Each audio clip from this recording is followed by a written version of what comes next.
If you guys are after some cheap, safe, and reliable coins, then make sure to go check out u7buy.com. The link will be down in the description. Make sure to use code KIRBZ to get yourself a discount. What's up, guys? I hope you are all doing great, and welcome to a FIFA 21 custom tactic video. Now, of course, we all know the Weekend League is coming up this weekend, so let me know if you guys are planning on playing in it and what teams you are going to be rocking down in the comment section. And while you're there, leave a like and subscribe if you are new. And also, ladies and gentlemen, if you want to see my 4-4-2 attacking variant of my tactics and my instructions and all that good stuff, make sure to leave a like, and if we hit 200 likes on this video, I'll bring that video out for you very, very soon. But today, we are going to be going through our 4-2-3-1 tactic. Now, that's not the only one that I use, nor is it the main one that I use, but it is one of the ones that when it's in a very, very tight game, we all know the 4-2-3-1 is very well balanced and it is very, very solid defensively. So we're going to be going through the 4-2-3-1, how it works for my team, the tactics that I use, the instructions that I use, and all that good stuff. So let's get into it, shall we? And of course, if you use the 4-2-3-1 as well, but use it a little bit differently, let me know what works for you, because I'm very much interested to know how you boys are finding it so far this FIFA. All right, ladies and gentlemen, so as we get into it here, this is just the current team that I'm rocking at the moment. I did have Rafa Varane and Ferland Mendy at left back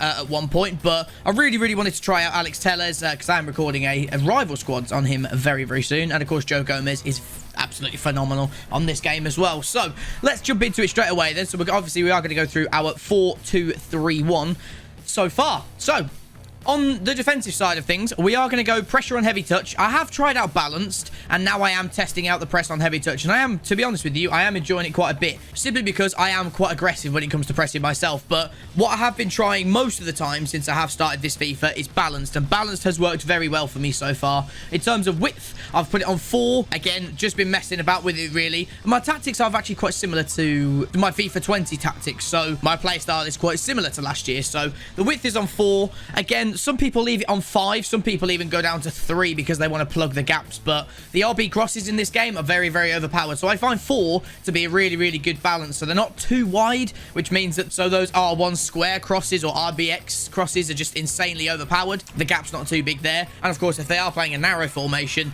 it means that we're not going to get absolutely slammed with through balls going straight through Van Dijk and Joe Gomez. So either balanced or pressure on heavy touch for me, and then depth 3 as well. Again, you don't really want your centre backs pushing in the box because crab walking is still pretty OP, because with high agility, big dribbling players, and Neymar and Mbappe are ones that we're coming up against a lot in Division 1 already. If your centre backs are too deep into the box, or your defence is too deep into the box, there's going to be way too many gaps for them. Just one little R1 and then that's it. They could be away from your defender. A very, very easy chance on goal if it's on like 1 depth, but it is what it is. So I'm on 3 at the moment. Again, could be on 4 if you want to push the line up a little bit higher, but just inside the box works for me. Defensive style. Now, I started FIFA 21 on fast build-up, but then I found that everybody was a little bit clustered, and I wasn't really getting anywhere on certain attacks, really. I was only really benefiting when it was a cutter, when it was a counter-attack. So that's why I've jumped back to balance. I've kept the width on 5, and my players in the box on 5 as well. I don't really want to go any higher than that, because I really do not want my Rude Hullet or my N'Golo Kante pushing up any more than they need to,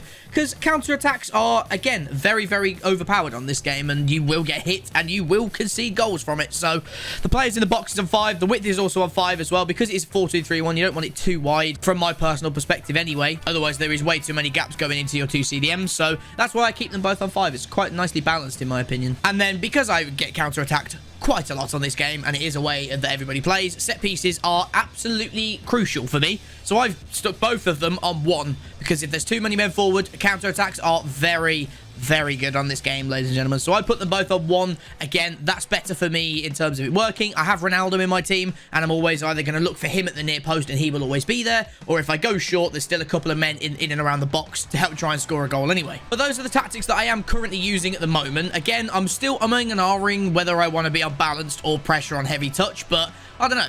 Let me know your thoughts down in the comments on what you boys are using at the moment. So I'm very much interested to know how you boys are setting up your Weekend League teams for this weekend upcoming. And just to show you where all my players are playing as well. So we've got Ronaldo at striker, Neymar at cam, Rashford on the left, Mbappe on the right, Hullet and Kante, both CDMs, Alex Telles, and of course Semedo at fullbacks, and Gomez with Van Dijk. So that's the way that my team is going to set up naturally. So that is how my 4-2-3-1 sets up. So in terms of instructions this year, ladies and gents, we will start with the fullbacks as usual. Alex Telles and Semedo stay back while attacking. Don't really need to mess about with anything other than that. If your fullbacks are pushing too high, you are just going to get counter-attacked, or people really are enjoying wing play this year, and especially with the R1 square crosses or the R1 or RB square X. Oh, the PlayStation and Xbox variants really do hurt me head at times. But with your fullbacks pushing up, you don't want to leave too many gaps going there. Anyway, this year, I've gone for something different. Usually, my more attacking CDM is on balance, but because there's so many gaps in between the midfield and the defense for me this year, from what I've seen so far, both of them are stay back while attacking, and they are covering the center as well. Because the fullbacks are staying back, you don't need them to cover the wing, because your fullbacks are going to be naturally there in the first place. So get them on cover center, that's ideal. And I don't really mess about with the defensive behavior yet. I haven't really gone too much into it. If I was to do one of them, probably to cut the passing lanes, but balance seems to work for me so far. Okay, in terms of the 3 cams that we have, the central cam is going to be different to the other 2 that we've got. So Neymar, I keep on balanced crossing runs on what attack that we're building up on. Balance just seems to work for me. He'll get into the he'll get into the box, sorry, at the right time. He'll stay on the edge of the box at the right time when I need him to. He's not just stuck in the box. He's not just stuck on the edge of the box. Balance does work well. I do want him to stay forward because obviously he's the main man. He's your focal point in the team. You want him to be linking everything up with Rashford, Mbappe, and Ronaldo, which is obviously the example for my team too. And then I do use conserve interceptions on my middle cam. Let me know if you use that as well. It's mainly to conserve energy and all that sort of stuff. So I have done that since like FIFA 17 when I've used the 4-2-3 ones, and it's always been useful for me. My cam is always there to run the whole 90 minutes or longer. Then my lamb and my ram, the way that I'm going to do it again this year, stay forward. So the way that my lamb and ram work, ladies and gentlemen, is so Marcus Rashford and Kylian Mbappe on this occasion here. So the defensive support, last year I would have used comeback on defense, and my really defensive 4-2-3-1 is comeback on defense. So they offer more as an option to my left back or my left CDM or right CDM, right back, vice versa. So this year, basic defensive support is okay. So sometimes they show, sometimes they are going bombing forward, obviously, when we do need to score. And getting to the box for crosses, always crucial for, especially with these, you know what, I'm just going to call them OP crosses from now on. I can't be bothered to keep saying the PlayStation and the Xbox variant. With the OP crosses, you want your sort of your wider cams to be getting into the box for these crosses if Ronaldo and Neymar do miss it. And then I just leave everything else. So the only thing I really do for my wide cams is just get into the box. That is literally all I do. And then, of course, moving on to the striker position, we have Cristiano Ronaldo. He's balanced with mixed attack. Again, one of those, I have tried getting behind quite a bit, but then sometimes the attack does break down because I do not have an option with my striker up top. So mixed attack does help me out a little bit more with Ronaldo not always being on the shoulder of the defender. He does come back sometimes to try and link up the play with Neymar, which obviously means we can go here, there, and everywhere. And then we just keep them on stay forward. So that is it, ladies and gentlemen. That is our instructions and tactics for the 4-2-3-1 that we've got so far.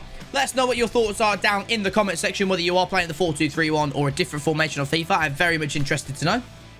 Leave a like if you did enjoy. Subscribe if you are new around here. We are on the way to 50,000 subscribers, so if you can help me get there sooner rather than later, that would be greatly appreciated. And until the next video, we'll catch your faces later.